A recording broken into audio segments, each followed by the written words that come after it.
Hey everybody, I hope you've been enjoying our channel. And today we're going to talk about gimbals.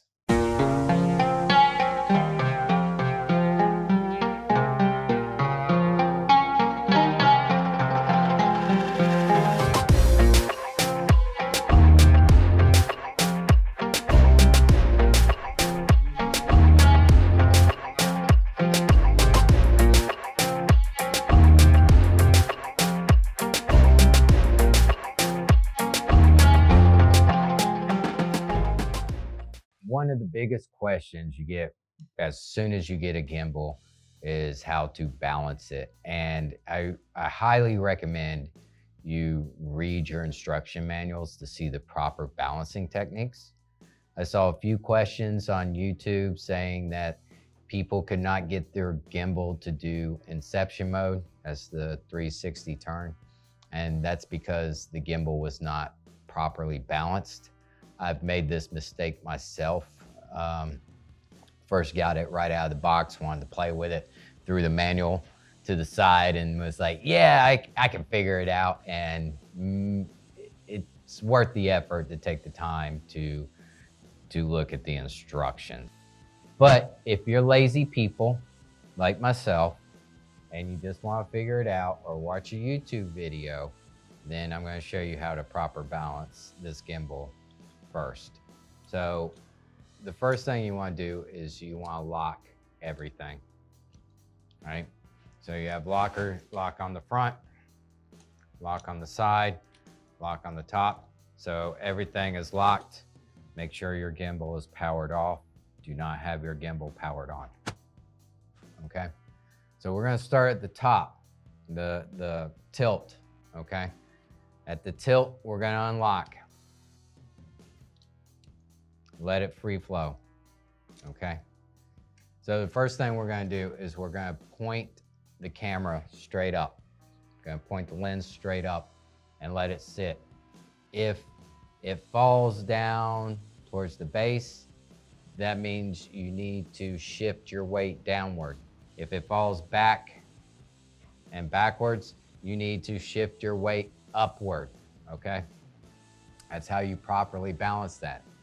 That is the first. You want to be up and down on this thing here to get it in perfect balance, and it should not move. It should point straight up.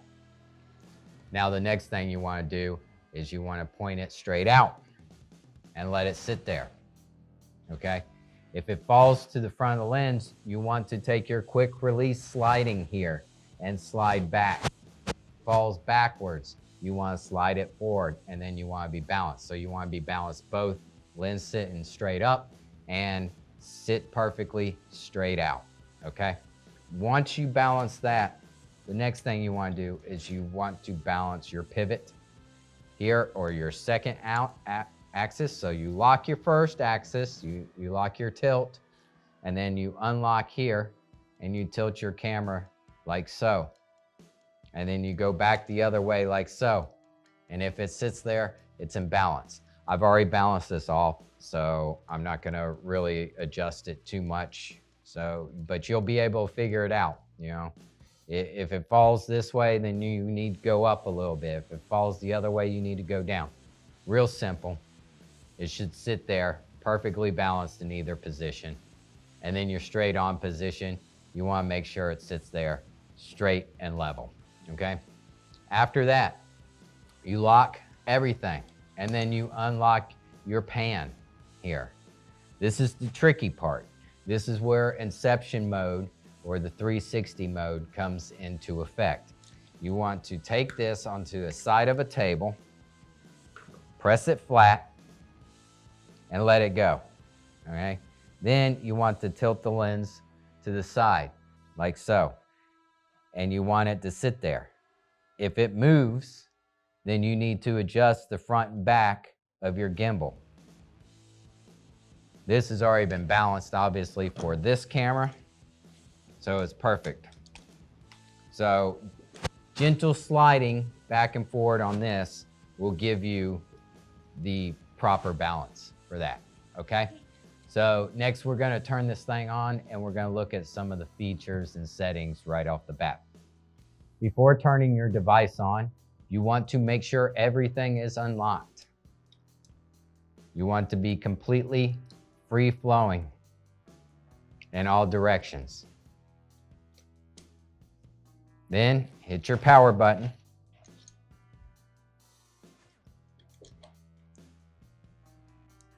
And it will turn on and beep. Beep, beep, beep. And it will position itself correctly. So straight on.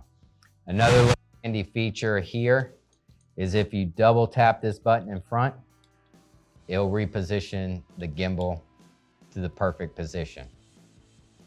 That's everything straight up ahead. You know, if I tilt down and then tilt to the side like this, and I double tap this button, it'll sit itself straight.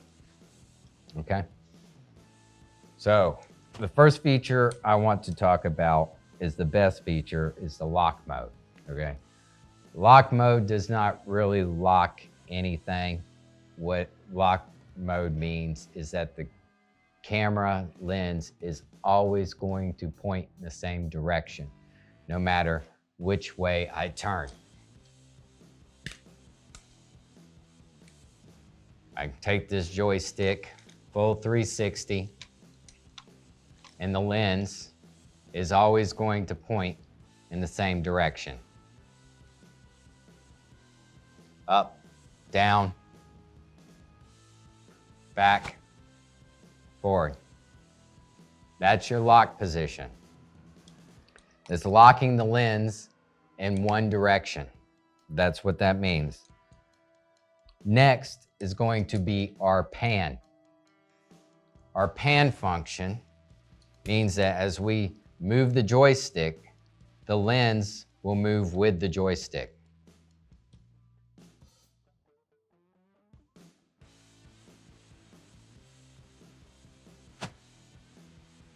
Now, I do find that there is a slight delay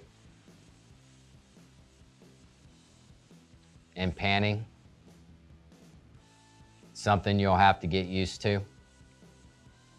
But I promise you it's a much better pan than trying to use the function. The little joystick here is good, but it's not as good as my Xbox controller. Meaning if you're just so off, you might start tilting a little bit, and that may not be what you want. So using the pan function is a great tool for you to go around and follow people as they move. Okay, so the next is the pan and tilt function. So that means as I pan, the camera lens will move in the direction of the joystick, right? And as I tilt, it will tilt down. It will tilt up. Straight, down, looking down.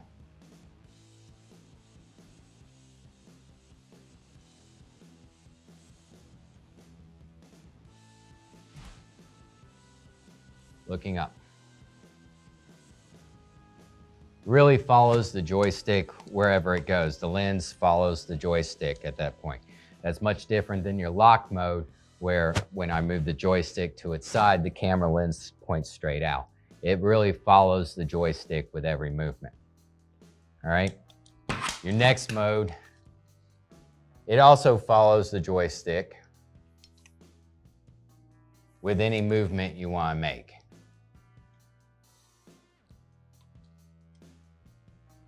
But I also find this handy if I want to do the 360 inception mode. So I point my camera straight out.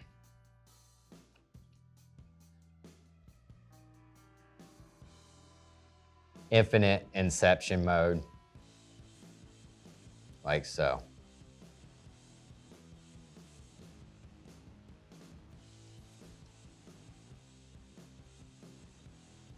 You also have a function within the settings that I just kind of touch on that you can do inception. It'll properly set your camera to do inception mode for you, and it'll rotate one time or an infinite number of times depending on what you set it to.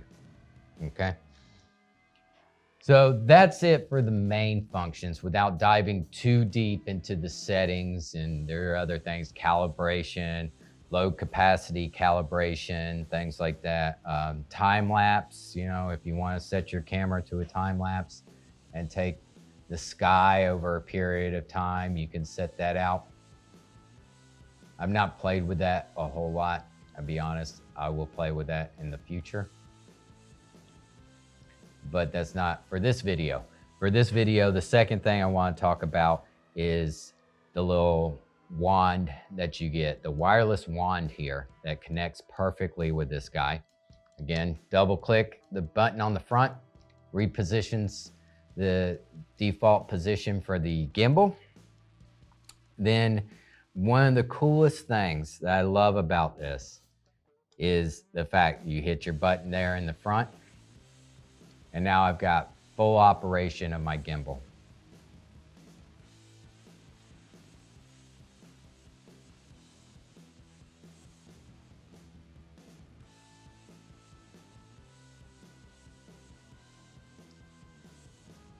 Want to get that cool little 360 shot? You can do it with this guy. It follows the wand perfectly.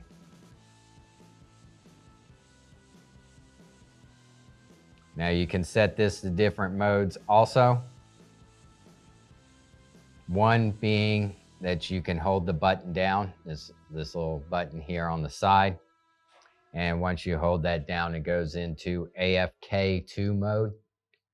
And that's going to control your follow focus. And again, double click the front button, reset it.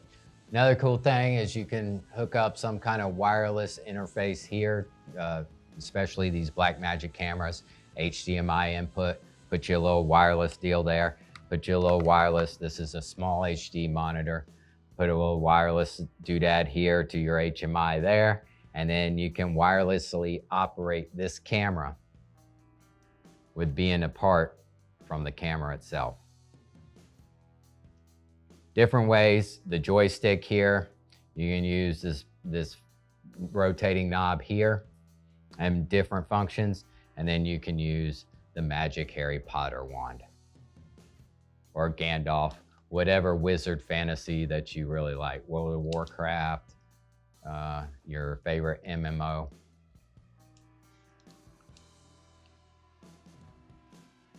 Also, this relieves you from having to operate the gimbal yourself. You can pass this off to an assistant and let them operate the gimbal or pull the focus for you while you just worry about your footsteps and the movement of. Or you can attach this so you have dual setup.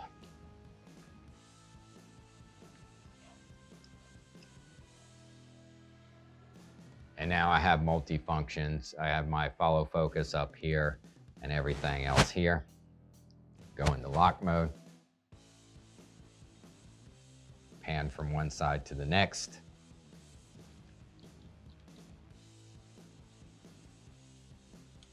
Swapped out of lock mode.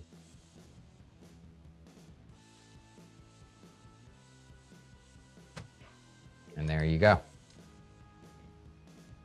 So the last thing we're gonna do is we're gonna take this out in the field and shoot some video, and you can see this thing in operation and see how great of a gimbal this really is. I am super impressed with some of the new technology coming out today. And not only the technology, but the affordability. This gimbal is around $700, $750 USD, which gets you everything, the magic wand, some extension rods, the follow focus, pretty much anything you could ever want to operate this gimbal without having to go out and purchase extra things.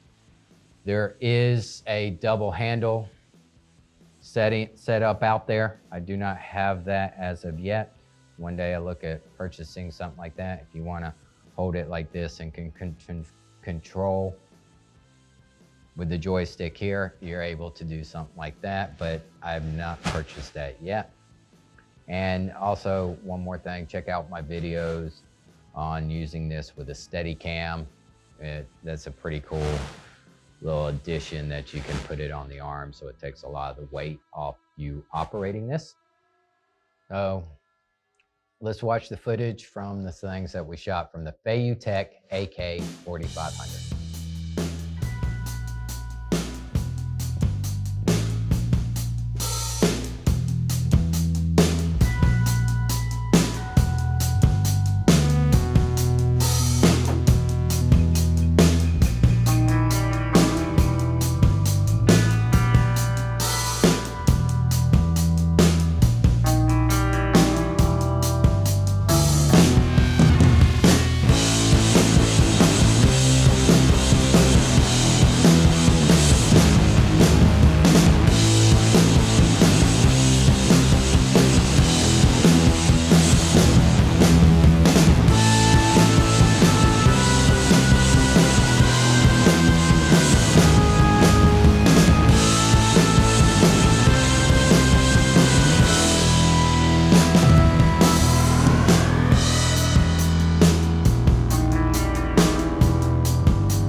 If you like this video, subscribe to our channel. Check out all our other videos that we do with some Blackmagic cameras. We test out these cameras, see if they're still great cameras today, especially the older ones like the Cinema Camera and the Micro Cinema Camera. We have some Steadicam videos, some budget Steadicams you can get out there. If you're entry-level videographer, cinematographer, camera operator, and you want to step up your game and learn some Steadicams, there's some great budget Steadicams. We review one from our friends at Yuaning or Lining in English. Fantastic product. Check out that video. Also do a lot of wireless lav videos. You know, and the one thing to always remember is you don't have to break the budget to make a good movie or a good film. There's plenty of equipment coming out these days that you can use for cinematography and videography. So subscribe to the channel, hit that like button, and we'll see you in the next video.